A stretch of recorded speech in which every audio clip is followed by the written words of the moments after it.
Se Deus morresse, é claro que é só uma possibilidade. Quer dizer, uma hipótese, não é uma possibilidade. Se Deus morresse, quanto tempo ia demorar para você perceber? Baseado no seu relacionamento com Ele essa semana. Quanto tempo ia demorar para você perceber?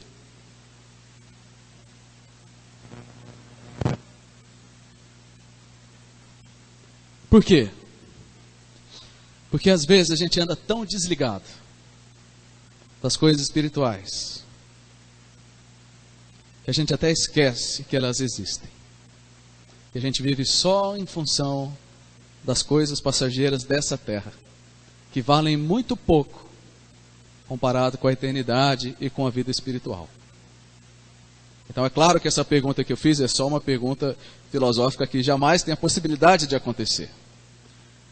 Mas quando você anda com alguém, quando você convive diariamente com alguém, qualquer coisa que acontece de diferente com a outra pessoa, você já sabe, opa, no primeiro olhar do dia você já sabe, alguma coisa aconteceu. Porque assim é a convivência de pessoas íntimas. E com Deus, como é que é? Pensando nisso que a gente começou semana passada, essa série que eu chamei de Andando com Deus, onde a gente vai passar por algumas coisas que são importantes na vida de um cristão. Você é um cristão? Esse foi mais ou menos o tema da semana passada. Por que você acha que você é um cristão? O que é que tem na sua vida que comprova que você é um cristão? Ou não? Então foi isso que nós conversamos semana passada. Se você quiser acessar o nosso canal lá no YouTube, está lá. E o tema de hoje é a resposta. Daqui a pouco eu vou explicar por quê. Mas eu queria rapidamente, em poucos minutos, relembrar algumas coisas importantes que foram faladas semana passada. Eu entendo que a gente consegue resumir o nosso andar com Deus em 3 palavras. E que não podem jamais sair da nossa mente. A primeira delas é condição. Condição. Primeira palavra. Como assim? Quando nós cremos em Jesus como Salvador, a Bíblia diz que nós temos a nossa condição mudada.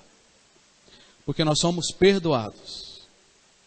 A Bíblia diz que antes de confiar em Jesus, todos nós, todos os seres humanos são inimigos de Deus. Mesmo que ninguém acredite nisso. A Bíblia diz, todos são inimigos de Deus. Mas quando a gente confia em Jesus, nós recebemos justiça. Então, ao invés de condenados, nós somos justificados. E a Bíblia diz, o texto aqui do versículo 4, diz assim: e por causa da sua glória e excelência, Ele nos deu grandes e preciosas promessas. Estou lendo na parte de baixo aqui. E são elas que permitem a vocês participar da natureza divina e escapar da corrupção do mundo causada pelos desejos humanos. Então, quando alguém confia em Jesus como seu Salvador, a Bíblia diz que nós nos tornamos não mais inimigos ou condenados ou pecadores afastados de Deus, mas nós nos tornamos filhos, justificados e agora participantes da natureza divina. Isso aqui é muito profundo. Deus pega da sua própria natureza e divide conosco. Ele pega da sua vida eterna e divide com aqueles que creem em Jesus. Por isso que na igreja e a Bíblia e no meio do cristianismo a gente fala tanto de vida eterna. Porque a vida eterna é justamente o compartilhar da vida de Deus conosco. Então, para andar com Deus, esse é o início da caminhada, é preciso mudar a sua condição. Significa crer em Jesus como Salvador. A segunda palavra importante no nosso andar com Deus, deixa eu só relembrar aqui, que a mudança de condição não é algo que nós conquistamos. É algo que nós recebemos pela fé em Jesus. Ninguém pode, por si mesmo, mudar a sua condição diante de Deus. A pessoa só tem a sua condição mudada quando ela crê que Jesus perdoa os seus pecados. A segunda palavra é o final da caminhada com Deus, que é a palavra confirmação. Porque daí é a concretização da vida eterna, para aqueles que creram em Jesus. E a Bíblia garante que aqueles que uma vez tiveram a sua condição mudada, no final da sua vida, quando morrerem, eles terão a confirmação da vida eterna. Porque merecem? Porque são bonzinhos? Porque fizeram coisas boas? Não. Porque eles creram em Jesus como Salvador. Se eu fosse capaz de me salvar por aquilo que eu faço, eu não precisaria de um outro Salvador. Não precisaria de Jesus. Então, eu tenho a minha condição mudada por causa da fé em Jesus. E quando eu morrer, e quando você morrer, você vai ter a confirmação na sua vida dessa fé, se você um dia creu ou não. E o que está no meio entre a condição e a confirmação? Está a conduta. E o que é a conduta? Quando eu penso na conduta, eu penso na transformação que precisa haver entre o começo da caminhada e o final da caminhada com Deus. Sabe por quê? Deus, ele aceita qualquer um do jeito que está. Mas ninguém pode continuar da mesma maneira depois que se encontra com Jesus. Jesus recebe todo mundo pela graça e ele dá o mesmo presente para todos. Mas só que depois que a gente aceita isso, a gente não pode mais viver da mesma maneira. Então é esperado de todos aqueles que creem em Jesus que tenham uma mudança na sua conduta. E aí é que entram palavras como transformação, como crescimento espiritual, e é aí que entra o tema de hoje, que é a nossa resposta. A parte de Deus qual que é? É a nossa mudança de condição, porque Ele faz isso pelo seu poder. A parte de Deus também é a confirmação da vida eterna e a garantia da vida eterna. E qual é a nossa parte? A nossa parte é responder a tudo que Deus fez, andando de acordo com as regras que Ele determina. Porque a caminhada é com Ele. O caminho é proposto por Ele. Estão entendendo? Não é difícil de entender. Deus fez a parte dele e agora nós devemos fazer a nossa. Por isso que eu chamei de a resposta, o tema de hoje. E o texto que vai nos fundamentar aqui é o texto ainda de Pedro, que nós vamos ficar nas próximas semanas. Segunda carta de Pedro, no capítulo 1, do versículo 1 ao versículo 11. Eu vou ler hoje a partir do 5 até o 7 somente. Eu queria que você prestasse bem atenção. Diz assim: diante de tudo isso, esforcem-se ao máximo para corresponder a essas promessas. Acrescentem à fé a excelência moral. A excelência moral, o conhecimento. Ao conhecimento, o domínio próprio. Ao domínio próprio, a perseverança. A perseverança, a devoção a Deus. A devoção a Deus, a fraternidade. E a fraternidade, o amor. Esse é um dos textos mais completos, que explica como deve ser a nossa caminhada e a nossa resposta a Deus. Claramente aqui tem uma lista muito grande de coisas que nós temos que buscar na nossa vida. E nós vamos passar por cada uma delas nas próximas semanas. Para que a gente aprenda o que é que precisa mudar na minha conduta, se é que de fato eu quero andar com Deus. Então eu queria que a gente lesse junto. Na verdade eu vou ler primeiro aqui, daqui a pouco a gente vai ler junto. Uma frase que é o resumo do que a gente está tentando aprender nas semanas. Que é o seguinte: a tarefa cristã é incorporar características, qualidades do caráter divino ao seu estilo de vida. Frase do pastor Carlos Oswaldo. A tarefa cristã, ou seja, o que é que você deve fazer como cristão? O que é que um cristão faz? Um cristão, ele busca incorporar características do caráter divino ao seu estilo de vida. Para que a partir do momento que ele tem a sua condição mudada, a sua conduta também seja cada dia transformada. E, gente, tem dezenas de versículos na Bíblia que mostram que eu e você não podemos continuar do mesmo jeito. Tem coisas que precisam ser acrescentadas na minha vida, na sua vida. E esse é o desafio de todos os cristãos. Diante de tudo isso, esforcem-se ao máximo. Para quê? Para corresponder a essas promessas. Essa é a nossa parte. A parte de Deus qual é? Pela graça, mudar a nossa condição. Pela graça, nos garantir a vida eterna. E a nossa parte? A nossa parte é se empenhar para corresponder ao que Deus fez. Essa é a nossa tarefa e está aqui a nossa resposta. A primeira parte da nossa resposta envolve consciência. Consciência. O versículo 5 ele começa assim: diante de tudo isso o quê?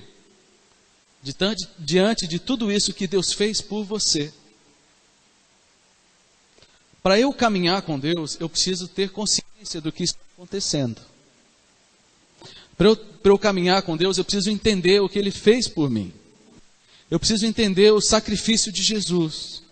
Eu preciso entender que Jesus não morreu por acaso, mas Ele morreu como Salvador, para mudar a nossa condição. E eu estou sendo repetitivo de propósito, para mostrar a importância da gente olhar para o que Deus faz e entender, para daí a gente responder.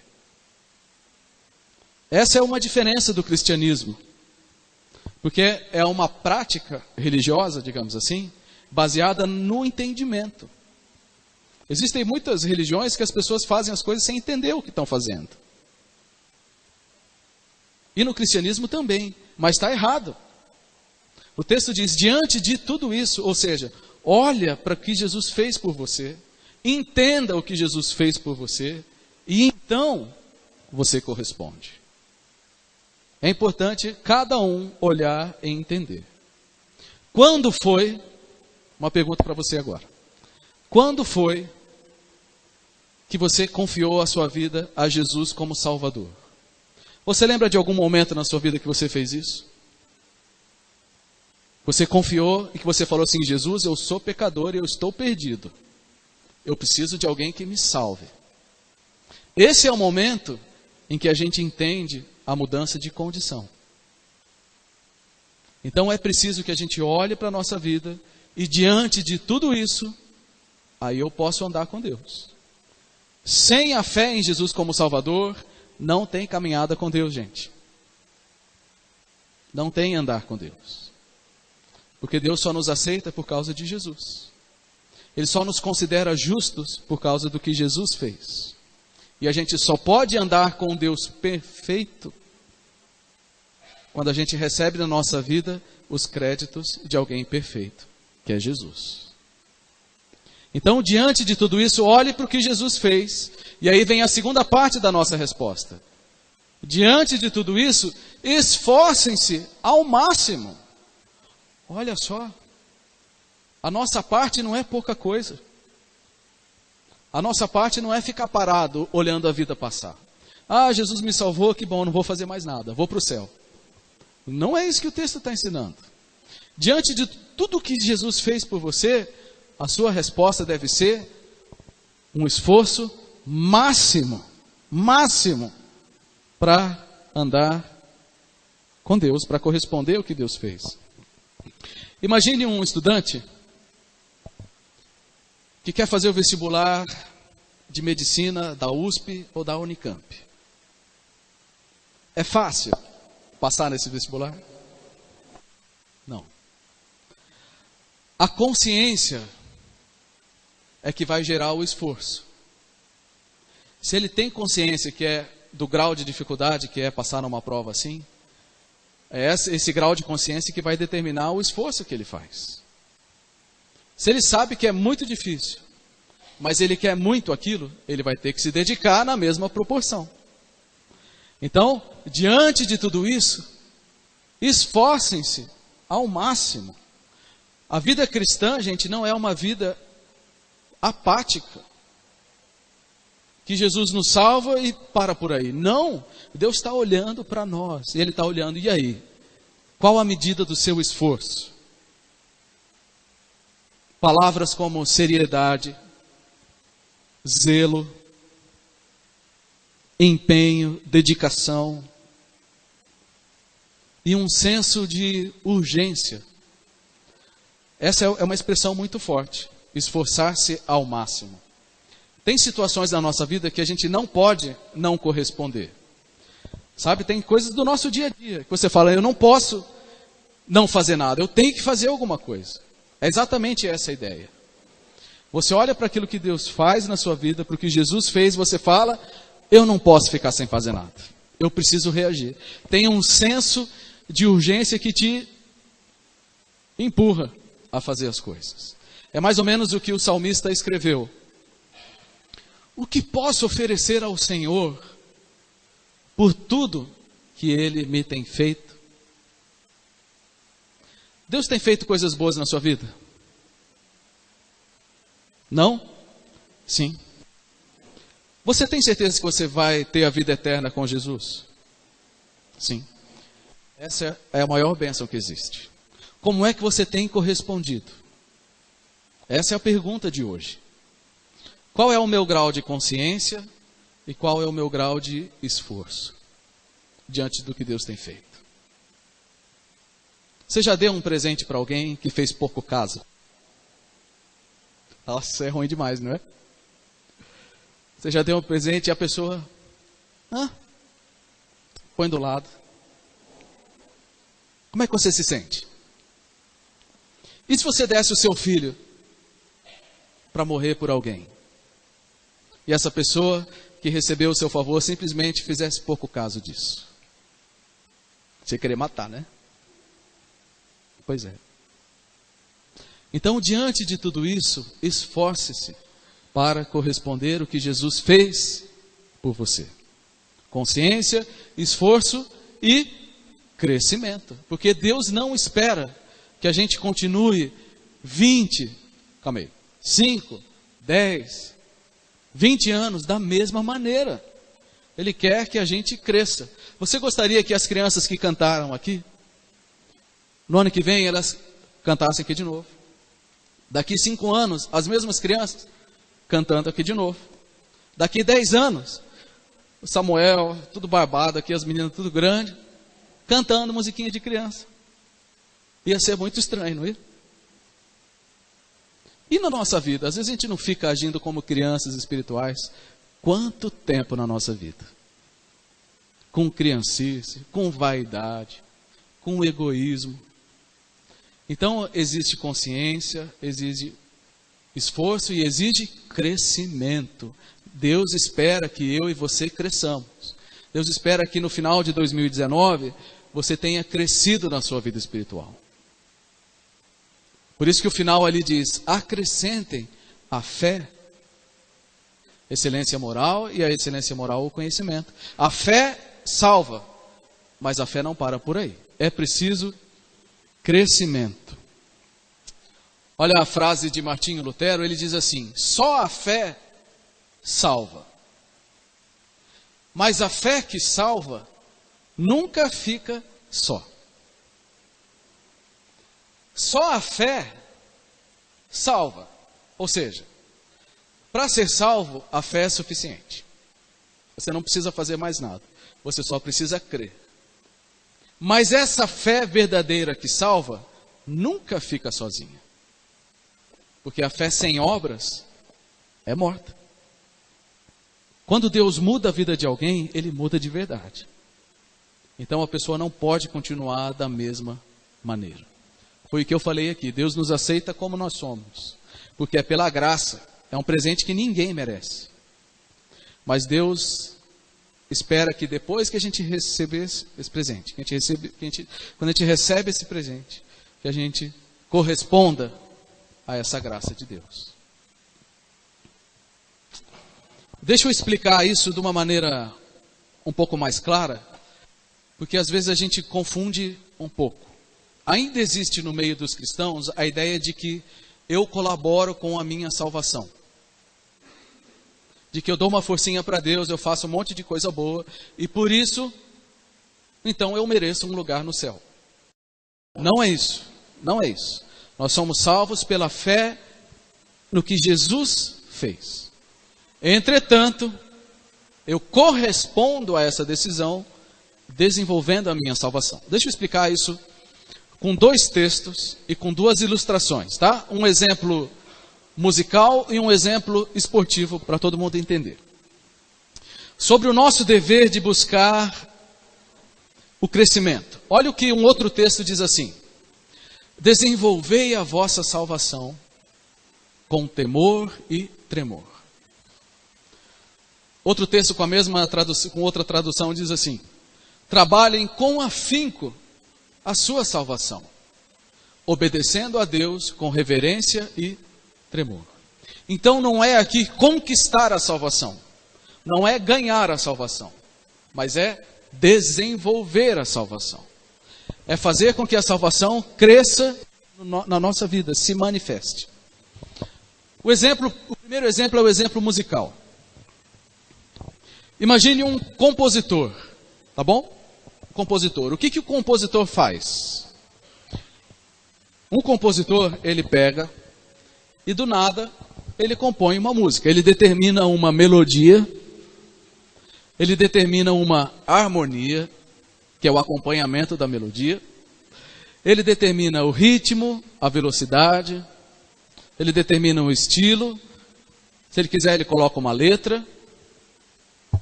Esse é o autor, o compositor. Mas quem é que executa a música? É o instrumentista. Pode ser que o compositor também seja um instrumentista. Mas a música, ela só acontece quando alguém pratica o que o autor planejou. É exatamente assim com a nossa vida. Deus, a Bíblia diz que Ele é o autor e consumador da nossa fé. Mas aqui nós lemos: desenvolvam a salvação. Deus já determinou como deve ser a nossa vida. Agora a gente só precisa praticar. Faz sentido? Muito bem. Um outro exemplo. Texto de 1 Coríntios. O atleta precisa ser disciplinado sobre todos os aspectos. Ele se esforça, a mesma palavra, para ganhar um prêmio perecível. Nós, porém, o fazemos para ganhar um prêmio eterno. Muito bem. Todo atleta que quer chegar em algum lugar, ele precisa de disciplina e de esforço. Mas nenhum atleta determina as regras do jogo. Não é? A regra do jogo já está determinada, seja em qual esporte for. E o prêmio também. Ó, você vai correr tantos metros e o prêmio vai ser esse. Você vai jogar nessa quadra, o jogo é esse, as regras são essas e o prêmio é esse. As regras e o prêmio já estão determinados. Mas o desempenho depende do atleta. As regras do nosso jogo, da vida com Deus, já estão determinadas. E também o prêmio. Porque o prêmio é a vida eterna. Mas o desempenho depende de cada um de nós.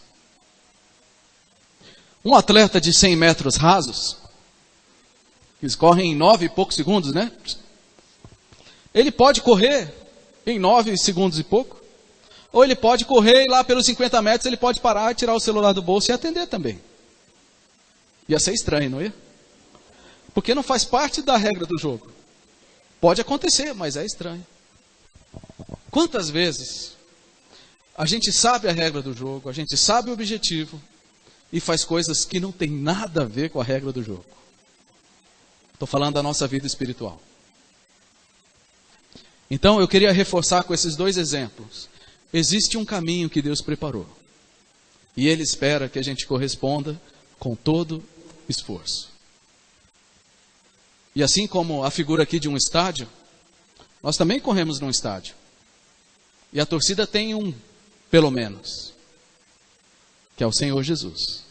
Ele fala: ó, eu te salvei, eu te trouxe aqui, te coloquei na pista, a regra é essa, o prêmio é a vida eterna, corre, meu filho. Agora é você que vai correr.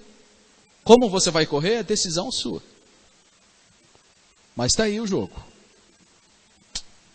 Então, a gente precisa crescer.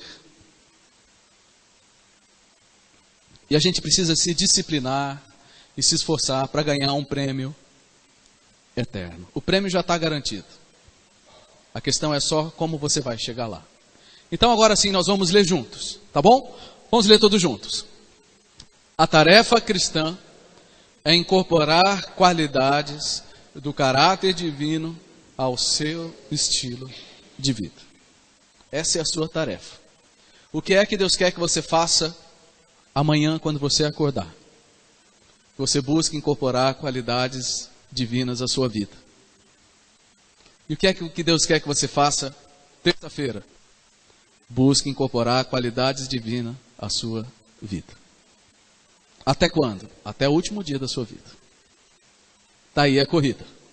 E é aí que nós devemos crescer. Então eu quero rapidamente falar sobre 2 qualidades. Fiquem tranquilos, tá? Não vou falar sobre as 7. Nas próximas semanas, vocês viram o 7 ali já. Eita. Ó, Deus está vendo, hein?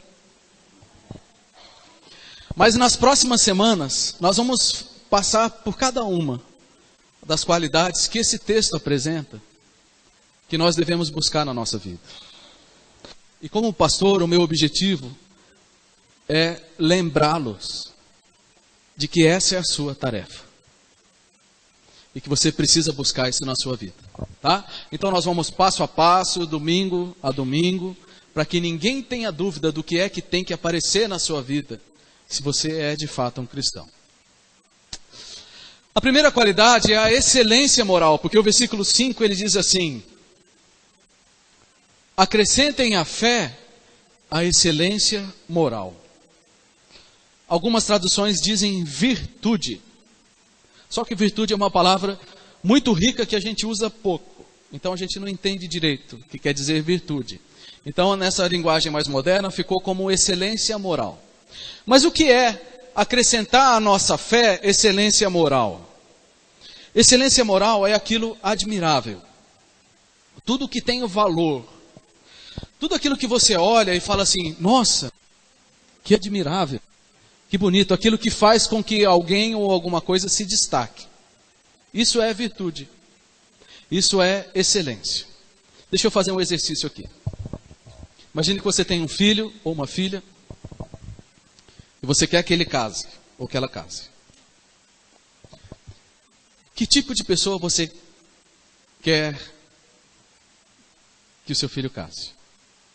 Com que tipo de pessoa? Que qualidades que você gostaria que ela tivesse? Isso aí que você está pensando são virtudes. Porque você não quer que o seu filho ou sua filha case com alguém que não tem coisas admiráveis, que não tem práticas louváveis, não é? Porque isso chama a nossa atenção. Virtude é algo bonito, é algo que chama a nossa atenção porque é admirável, é digno de louvor. Não só isso, mas também tem a ideia, é uma palavra muito rica, né? É uma palavra que tem a ver com força. A mesma força que faz com que uma semente germine e cresça. O que é que faz uma semente crescer e germinar? Alguma força. Que força é essa? Virtude. Essa é a ideia que está aqui. Então, juntando essas duas ideias, algo que é valioso, algo que é admirável, junto com a força de crescimento, nós podemos resumir isso aqui tudo numa palavra: santidade. Acrescentem à sua fé excelência moral. Em outras palavras, acrescentem santidade, acrescentem pureza. Algo que Deus mesmo pode olhar e falar, isso combina comigo. Isso é virtude, isso é santidade. Santidade é o resultado, presta atenção nessa frase, santidade é o resultado da ação do poder de Deus, que nos transforma de dentro para fora, nos tornando visivelmente mais parecidos com Jesus do que com o mundo. Isso aqui é acrescentar excelência moral à nossa vida. Permitir que Deus nos transforme de dentro para fora. Porque enganar as pessoas com o lado de fora é fácil, não é? Mas para Deus não impressiona, Deus não se impressiona com isso. Mas é o resultado da ação do poder de Deus que nos transforma de dentro para fora, nos tornando visivelmente mais parecidos com Jesus. Isso aqui é santidade. E isso é algo admirável. É belo, é bonito. Por isso que a Bíblia diz que nós devemos adorar a Deus na beleza da sua santidade. Porque aquilo que é puro é bonito. Aquilo que é santo é admirável, é virtuoso. Então você crê em Jesus, mas você precisa agora também na sua vida buscar santidade, pureza. Esforcem-se para viver em paz com todos e para serem santos. Atenção, sem santidade ninguém verá o Senhor. A gente está falando sobre andar com Deus, né?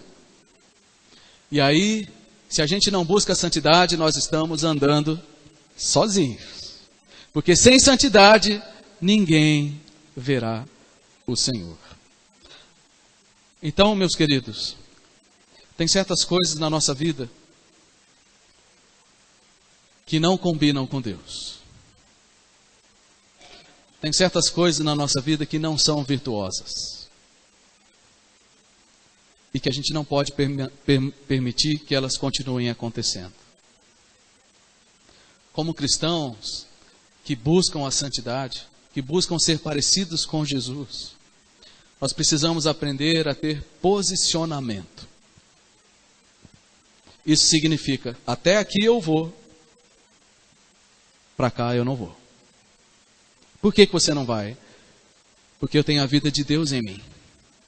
E a vida de Deus em mim não combina com isso.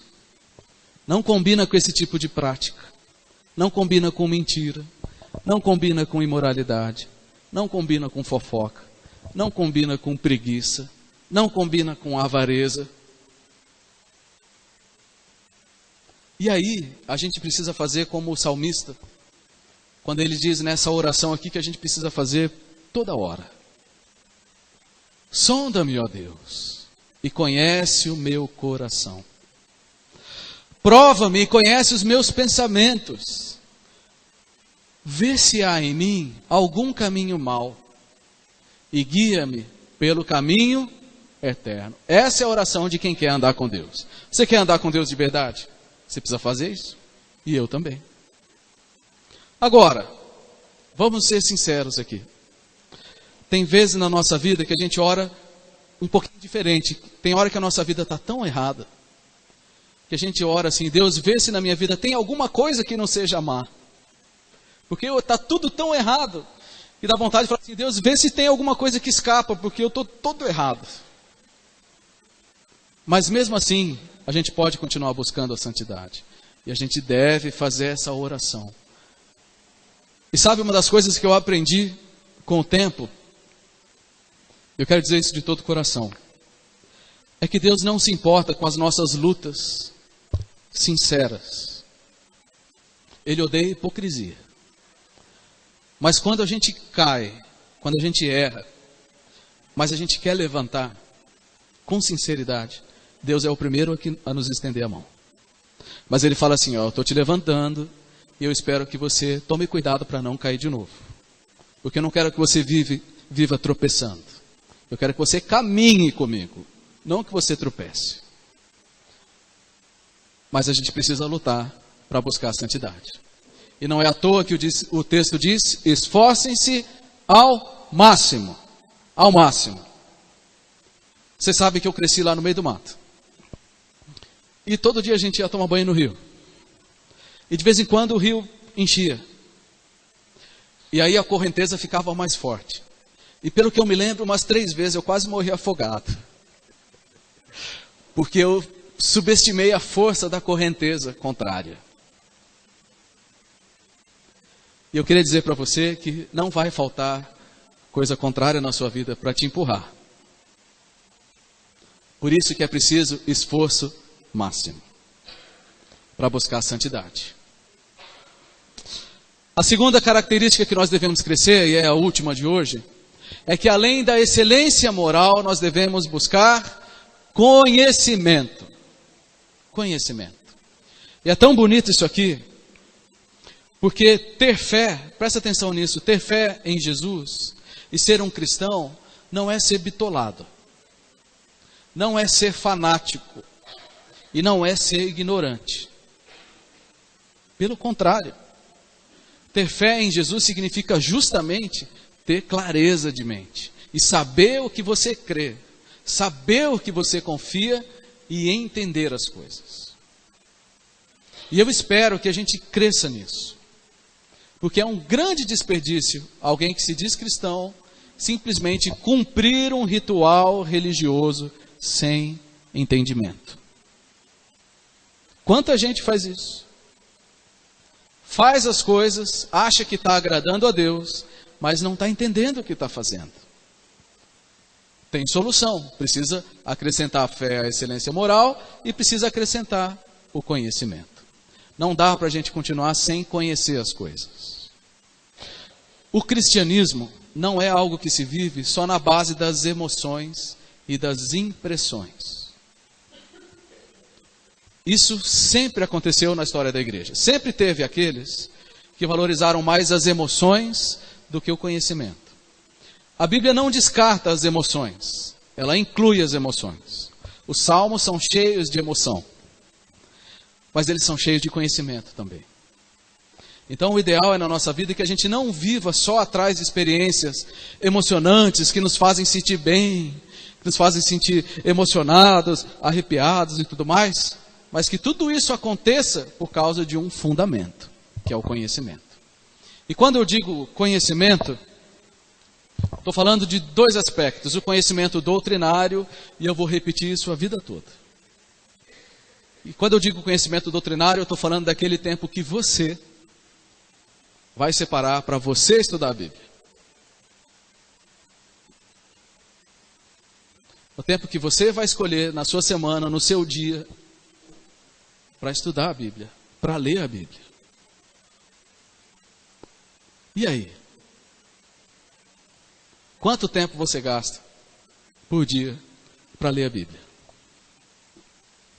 Não responde para mim, responde só para você mesmo. Você nem lembra mais a última vez que você parou por conta própria, não é para ver um versículo perdido, não. Fala assim, eu vou estudar a Bíblia porque eu quero conhecer Jesus. Você faz isso de verdade? Se você não faz, você está andando mais sozinho do que com Deus. E você está andando mais na base da impressão do que na base do conhecimento. Então, se você quer ser um cristão que anda com Deus, você precisa acrescentar na sua vida o conhecimento. Sem conhecimento, sem estudar a Bíblia, sem entender o que ela ensina, a gente não anda com Deus como poderia. Então, eu quero lembrar que toda terça-feira nós temos os grupos de estudo, 7h30. Se você ainda não está participando, você está perdendo a oportunidade de aprender.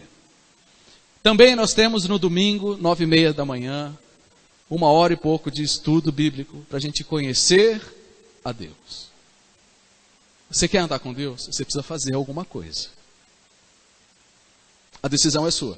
A regra do jogo está aí. O outro tipo de conhecimento é o conhecimento relacional, que também tem a ver com tempo, mas tem a ver com sinceridade, tem a ver com oração, tem a ver com amizade. Você acha que você é amigo de Jesus? Por quê? Você fala bastante com Ele? Você abre o seu coração para Ele? Você sabe quando Ele está falando com você? Ou a gente vive uma vida cristã meio nebulosa às vezes, que a gente não fica meio perdido. Deixa eu fazer uma pergunta para os casados aqui, tá? Digamos que você achou na sua casa um currículo do seu marido ou da sua esposa, tá? Ele vai fazer uma entrevista e preparou um currículo lá. Aí você olha o currículo, tá bom? Você conhece o seu marido de verdade? Pelo currículo ou pela convivência? Entenderam? Você pode olhar o currículo lá e falar, poxa, isso aqui é verdade. Ele tem essa formação. Ele tem essa graduação. Ele tem essa experiência. Ele já fez isso. É tudo verdade. Mas tem tanta coisa que não está aqui nesse currículo. Que você só vai descobrir a hora que você anda junto todos os dias. Que você acorda despenteado. Que você tem dor de barriga junto. Que fica sem dinheiro. Que bate o carro. Que viaja.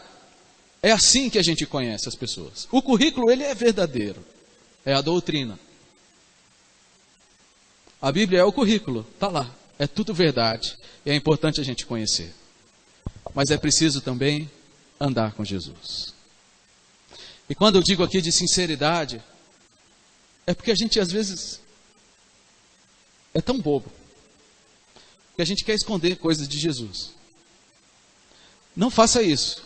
Fale para Jesus exatamente o que você pensa e exatamente o que você sente.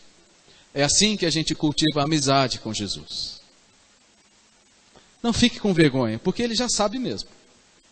E sabe, essa é uma prática que a gente aprende. A gente precisa aprender a ser sincero com Jesus. Senhor Jesus, estou com uma raiva que o Senhor não acredita. Ele vai falar, eu acredito.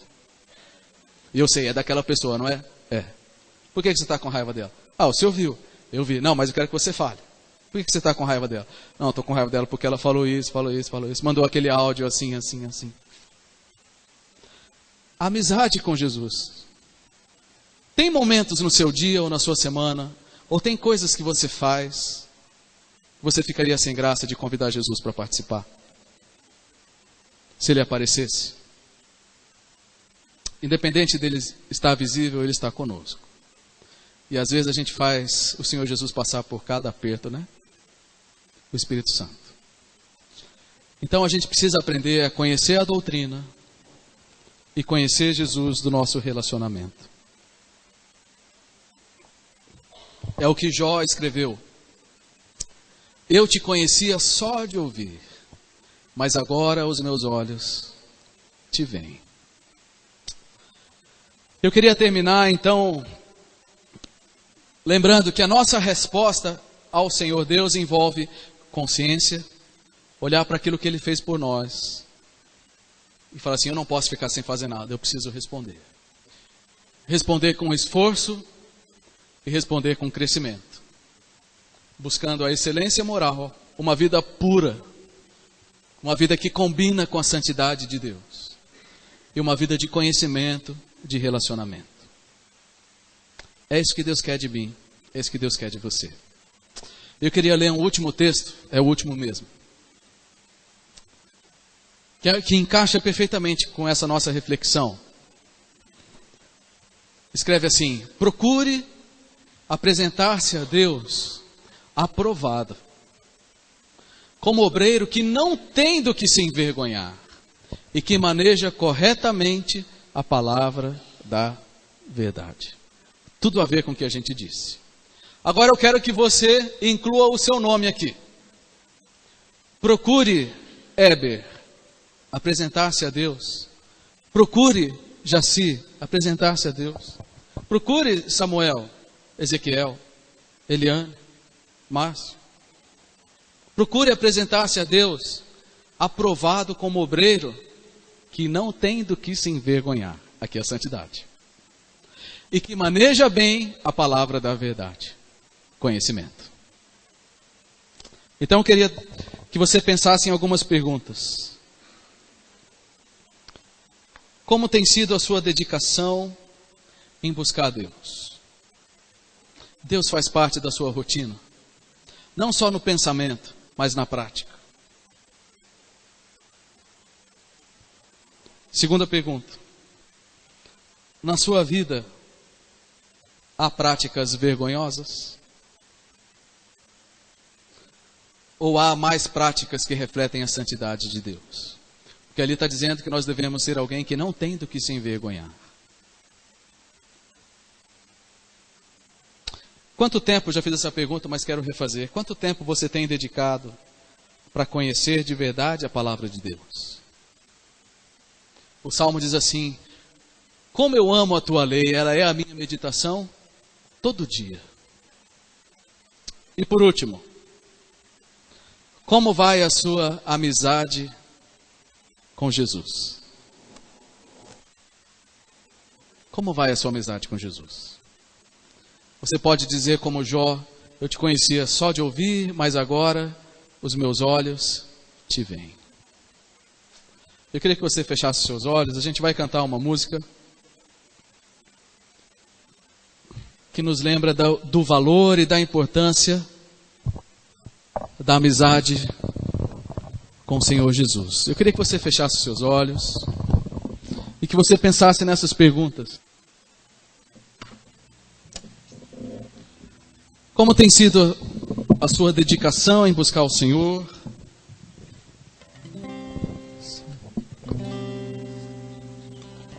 Tem coisas vergonhosas na sua vida? É hora de deixar. Você tem buscado a palavra do Senhor diariamente? Como vai a sua amizade com Jesus? Pode orar aí no seu coração, falando com o Senhor.